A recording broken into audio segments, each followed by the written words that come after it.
Good day. Today we'll be looking at the unequal distribution of food in South Africa based on an article by Brittany Kesselman. The article is published in The Conversation whilst the University of Cape Town did the research. The article discusses the unequal distribution of healthy food among South Africans. This is part of an ongoing discussion about world hunger and food distribution, which everyone in the food industry needs to be aware of and work towards fixing. The article argues that the food distribution crisis originates from colonialism and capitalism. Therefore, the solution lies in decolonizing the distribution system and bringing back local practices to the food sector. It's always important to look at the credibility of the sources you used. We used the CRAAP test to test the credibility of our source. Using the CRAAP test, we were able to determine that our source was very credible. The source was posted within the last 2 years. The organization and author associated with the article are both accredited, and the purpose is clearly stated within the article. We analyze the author's main argument in great detail. The author's main argument states that colonialism caused an unbalanced distribution of food to South Africans of different races. The current food crisis affecting South Africans comes from the roots of colonialism and historical racial injustice. This means that the problem is not rooted in the present, however rooted in the past. The author uses the term coloniality to explain how people in power direct the food system and influence the availability of nutritional food to certain people, meaning that the system is biased towards people of color, unlike those of white people. The author supports her main argument with these three claims. Firstly, food injustice. 27% of children under 5 are underdeveloped due to inadequate nutrition, and Black households are 7 times more likely to struggle with food insecurity compared to white households. Secondly, was the environmental impact. Agrochemicals, fossil fuels, and non-biodegradable packaging contribute to climate change and pollution. Lastly, the author mentioned historical roots.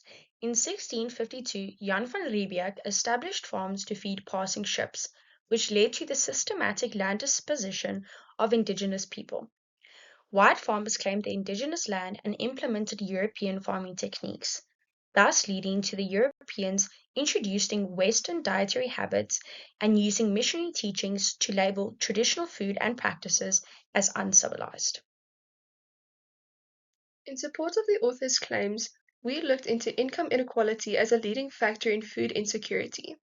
This term means the inadequate access to sufficient and nutritious food. Food is a very large expense in poor households. Statistics show that up to half of a household's income can be spent on food in some African countries.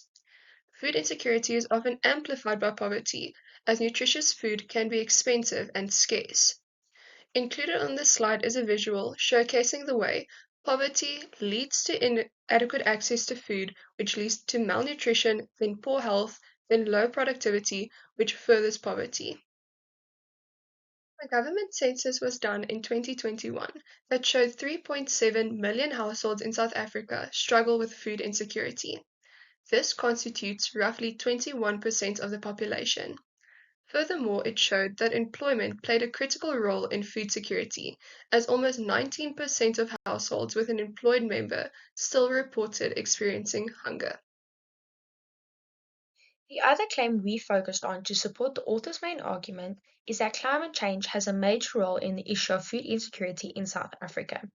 Climate change has created a severe risk with regards to food security in Southern Africa. Climate change has affected the productivity of the agricultural side of South Africa, which in turn causes an unequal distribution of food. Carbon dioxide emissions caused by climate change pose a threat to the amount of arable land to farm, which causes a decrease in food production. Due to rising temperatures and flooding, much of the food supply has been reduced before even reaching the market. Crop yield is slowly increasing whilst population is steadily increasing, thus meaning there is not enough food for the population. Other issues such as socioeconomic factors have also intensified due to the effects of climate change. Statistics to support this claim was done by the National Library of Medicine, in which it says agricultural productivity could decrease by a range of 9 to 21% before 2080. Rising temperatures and floods have decreased the food supply by up to 50% in the current day, and crop yield has only grown by 1.05%, whereas the population has a growth of 1.27%. In conclusion, the article claims that historical injustices directly led to the current food crisis gripping the nation and explains that the unjust systems disproportionately target and affect Black households. We support these claims and added to the argument that income inequality and climate change also played a role in the skewed distribution. As seen in the introduction, the issue of food insecurity in South Africa is something that everyone in the hospitality and food industry should be aware of, as they can provide support and work towards solutions. Our final slide simply contains our sources for this project.